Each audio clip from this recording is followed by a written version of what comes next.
शांति। Drama की हर scene बहुत अच्छी लगती है और अचानक का पाठ भी अच्छा लगता है। अभी अभी प्रोग्राम मिला कि मैं भी आपसे दादी जी के साथ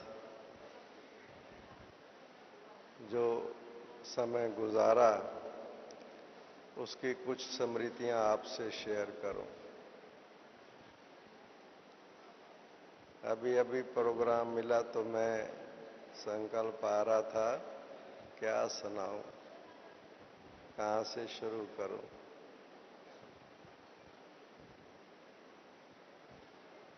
सिक्सटी 9 में दादी जी हमारी चीफ बने, जैसे आप सब जानते हैं। और इतना लंबा समय दादी जी के साथ बहुत समीप संबंध में बीता। जोन का कारोबार, बड़े बड़े सम्मेलन, कई जगह पर मिलकर के काम करने का सौभाग्य प्राप्त हुआ।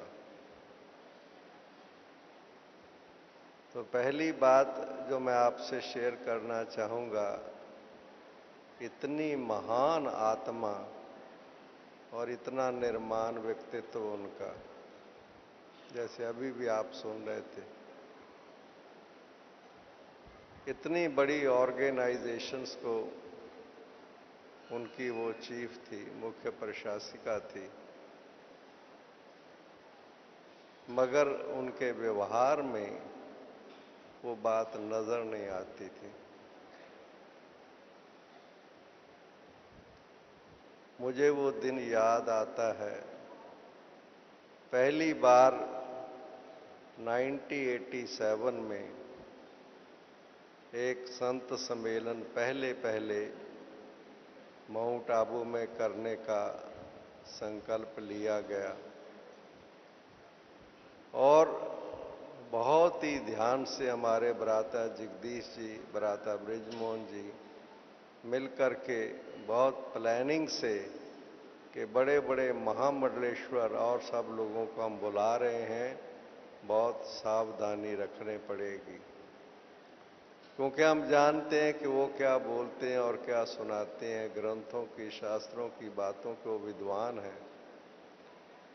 इसलिए और सभा में कुछ आमंत्रित मेहमान भी थे, ज्यादातर हमारे ब्राह्मण परिवार ही था। माउंट आबू में हमारा जो यूनिवर्सल पीस हॉल है उसमें सम्मेलन रखा गया था।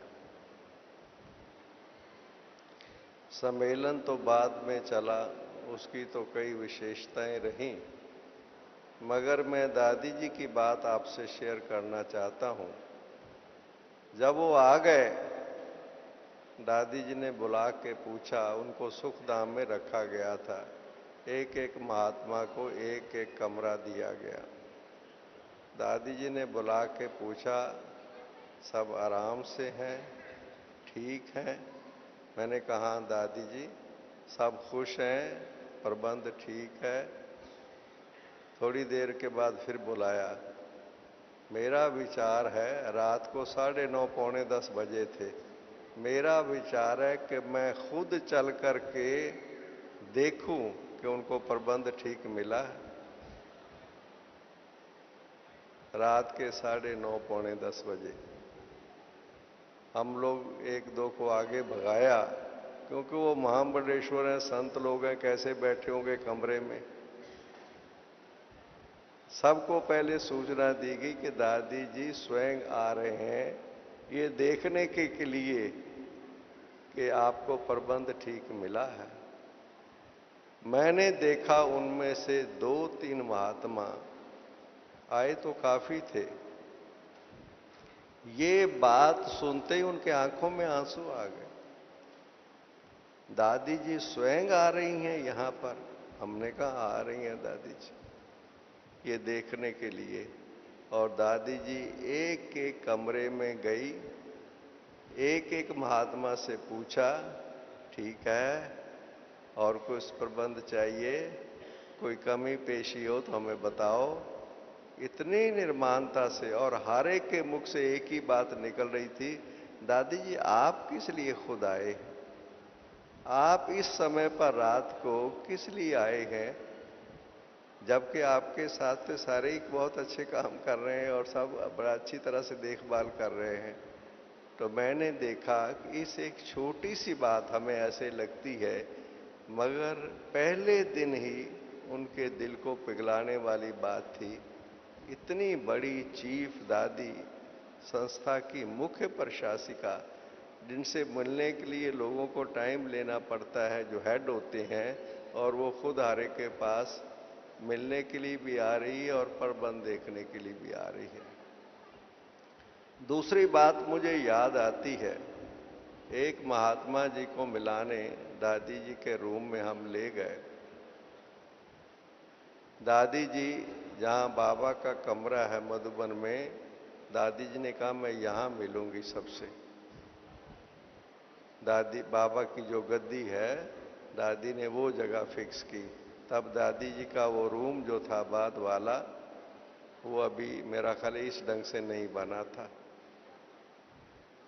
दादी जी वहाँ बैठ गए, और महात्मा लोग तो वैसे ही जमीन पर बैठते हैं, वो सामने आके बैठ गया। इसी बीच एक बहन को कुछ दादी से कार्य था, वो आई जहां दादी जी बैठी हुई थी, उनके पास बैठ के कान में ऐसे बात करके चली गई। अब हम लोगों ने नॉर्मल, हमने समझा ये नॉर्मल बात है, कोई ऐसी बात नहीं। वो महात्मा जी बाद में मुझे कमरे में बुला के कहते हैं, अजीब सी दादी जी का इतना निर्माण। कहता हमारी गद्दी पर तो कोई बैठ के नजदीक भी नहीं आ सकता, और जो हम आसन लगाते हैं वो खास आसन होता है जिस पर हम ही बैठते हैं, और आपकी दादी जी के साथ तो छोटी सी बहन आके बैठ गई। कहता है ये तो बहुत बड़ी निर्माणता है कि आप में ये भी इतना भी नहीं डिस्टेंस आप दादी रखती है कि ये बहन छोटी है, ये मेरे गद्दी पर कैसे आके बैठेगी। कम से कम खड़े होकर के उसको बात करनी चाहिए थी, पर उनको इतना निर्माण था कि वो दादी के पास बैठी आकर के साथ में और बात करके चली गई। ये छोटी सी बात दादी की कितनी अपील करती थी। एक दो बात मैं शेयर करूंगा, निर्वैर भाई जी आ गए हैं, तो मैं चाहूंगा कि उनकी कल जो क्लास आज, नहीं आप भी सुनाएंगे। अच्छा, मैंने देखा कि दादी जी पंक्चुअलिटी में बहुत ज़्यादा एक्यूरेट थी। सारे जोन में कई जगह पर उनके साथ जाना हुआ प्रोग्राम्स के लिए। दादी जी बहुत समय की पंक्चुअल थी। एक जगह पर हिमाचल में हम समय से पहले पहुंच रहे थे जहां पहुंचना था। मैं दादी जी को थोड़ा पहले रेस्ट हाउस में ले गया, फ्रेश हुए। दादी जी बुला के कहती चलो। मैं कहा दादी जी जो टाइम दिया हुआ है उसमें 15-20 मिनट बाकी हैं और रास्ता 5 मिनट का है। तो मुझे दादी पता क्या कहते, दादी जी कहते चलो। वो हमेशा कहेंगे कि दादी जी हमारे पास पहले आई थी, ना कि हमने वेट किया था। मैं कहा दादी जी वो तैयारी कर रहे होंगे। कहते कोई बात नहीं चलो, और वही बात हुई। वो स्वागत का बोर्ड लगा रहे थे, हम पहुंच गए, और वो छोटे थे और पूछने लगे कौन आया कौन आया। कहते मैं दादी प्रकाश मणि हूं। उनको उनको कहते घबराओ नहीं, सब लगाओ, कोई बात नहीं, तैयारी करो, मैं दादी प्रकाश मणि हूं। मुझे इतना मैं साथ था, मैं कहा देखो दादी अपने आप को इंट्रोड्यूस करा रही है। कितनी निर्माण था। पंक्चुअलिटी में बहुत एक्यूरेट मैंने देखा। जहां भी जाना, सुबह मुझे बुलाना, 4-5 दिन हिमाचल में थी दादी, सुबह बुला के मुझे कहना आज का प्रोग्राम कितने बजे चलना है, कितने बजे कहां पहुंचना है। कहते कल का नहीं, कल सुबह बताना। एक दिन का प्रोग्राम एक्यूरेट याद रख लेती थी, और जो टाइम मैंने कहा कितने बजे चलना है 5 मिनट पहले तैयार होकर खड़े हो जाती थी, मैं तैयार हो गई हूं। मैंने देखा कितना कारोबार भी है, सब कुछ भी है। हम लोग आमतौर पर कहते हैं कारोबार है, इसके कारण देरी हुई, इसके कारण देरी हुई। नेवर, ऑलवेज जो टाइम है उस टाइम पर हम लोगों ने देखा कि दादी तैयार होकर खड़ी हो जाती थी। मैंने देखा कि दादी जी में एक विशेषता और मैंने जो देखी कि दादी जी लव और ला का बैलेंस मैंने देखा। दो बातें मुझे वो याद आ रही हैं मधुबन की। किसी की थोड़ी सी कोई चीज किसी ने उठा ली थी, दादी जी क्लास में आई मुरली के बाद और बड़े अच्छी तरीके से, ये नहीं होना चाहिए, ब्राह्मण परिवार है, सब शिक्षाएं दी और हमें शाम तक मेरे पास समाचार आना चाहिए वो चीज मिली या नहीं मिली। एक बात ये मैं भी सामने था, दूसरी बात फिर मैं सामने था। दादी जी के पास कमरे में कोई भाई आया, कहा दादी जी उस दिन तो आपने बहुत जोरदार क्लास में कहा और अभी भी आपको पता लगा कि कुछ ऐसा कुछ हुआ है, पर आपने आज क्लास में कुछ नहीं बोला। तो दादी कहती है जिसने वो चीज उठाई थी वो सॉरी करके चला गया ना, बस उसने सॉरी कर लिया, अब क्लास में कहने की क्या जरूरत है। अगर कोई अपनी गलती को दादी के सामने आकर के कह दिया, दैट इज ऑल, बस। अब इसको कहने की क्या जरूरत है, सबको बताने की क्या जरूरत है।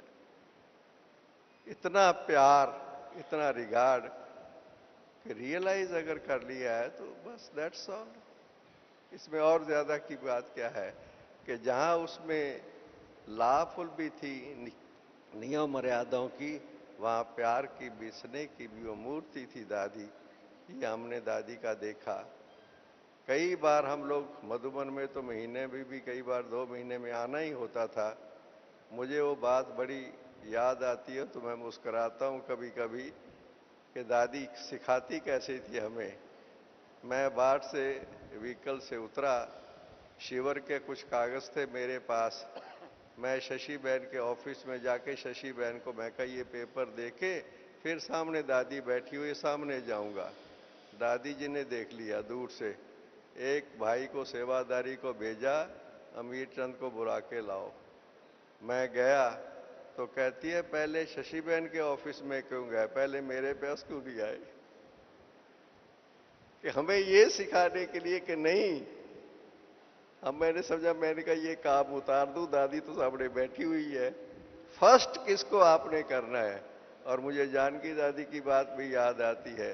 मैं आकर के किसी से बातचीत करने लग गया पांडव भवन में, वो ऊपर से पांडव भवन से उससे ओम शांति भवन से आ रही थी, मैं बात कर रहा था, मेरे कान में कहती है भाई ओम शांति। मैंने कहा ये देखिए, ये हमारी दादियां हैं,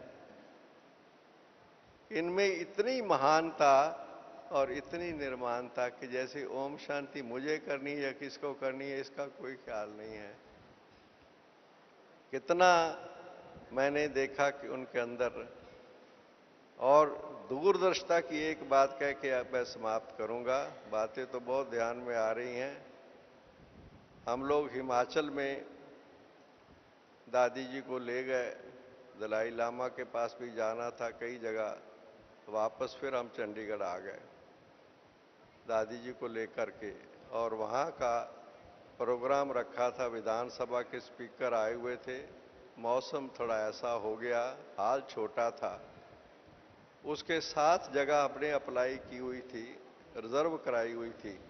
जब मैंने आकर के हिमाचल से पोस्ट देखी तो गवर्नमेंट का लेटर था कि अगर आपने ये जगह लेनी है तो आप 1 इंस्टॉलमेंट, उस वक्त 80,000 की थी, कि आप ये जगह पैसे हमें विद इन ए वीक जमा करवा दो, अदरवाइज हम इसको रिज्यूम कर लेंगे।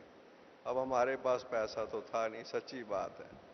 मैंने दादी जी को कहा कि दादी जी हम अरेंज कर लेंगे, 1 महीने का टाइम ले लेते हैं।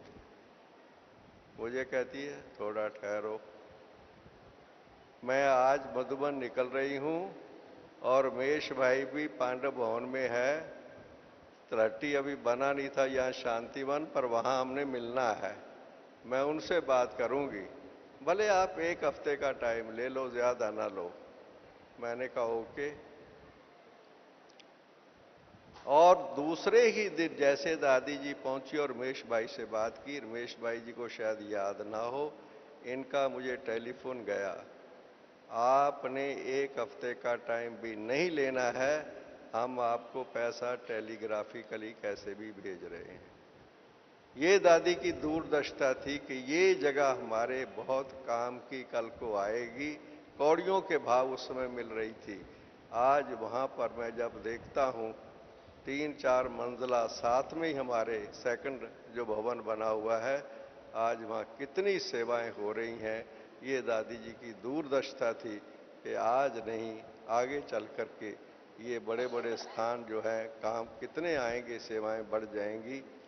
इन्हीं शब्दों के साथ मैं अपने अनुभव जो शेयर कर रहा था उसको समाप्त करता हूं।